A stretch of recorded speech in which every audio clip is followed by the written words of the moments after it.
Bonjour tout le monde, j'espère que vous allez bien.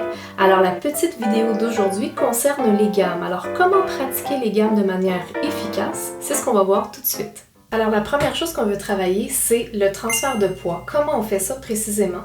Alors on va venir faire un geste vers l'avant sur chacune des notes et on va s'assurer que le transfert se dirige directement dans la voûte de la main. Alors ça peut aller comme suit.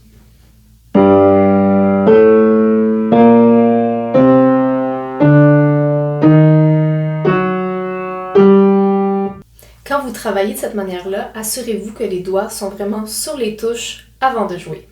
Maintenant, dans les gammes, c'est important d'avoir une très bonne vitesse d'attaque. Alors, pour venir stimuler cette vitesse d'attaque-là, j'en parle souvent, mais il faut pratiquer en staccato.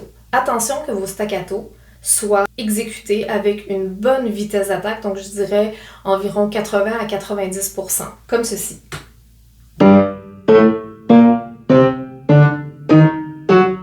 Ensuite, le troisième principe qu'on veut travailler dans les gammes, c'est la synchronisation, bien entendu.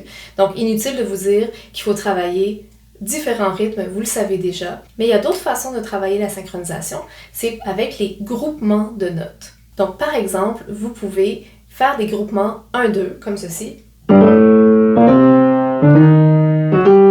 Des groupements par 3.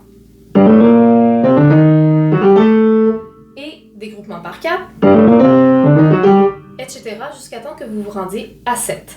Et pour terminer, juste un dernier petit truc que vous pourriez travailler dans les gammes. Vous savez que quand on joue au piano, on doit ajuster la hauteur de nos doigts selon le relief du clavier. Vous avez remarqué que les touches blanches sont plus basses que les touches noires et qu'on a des doigts de différentes longueurs. Donc, je propose de travailler les gammes en cluster.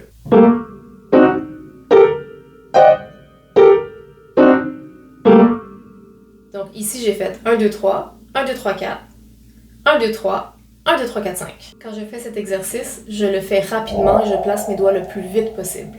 Et voilà, j'espère que ces petits trucs vont vous aider à travailler les gammes et que ça va vous motiver davantage à continuer à explorer toutes les différentes tonalités qu'on peut jouer sur le clavier. Sur ce, je vous souhaite une bonne pratique!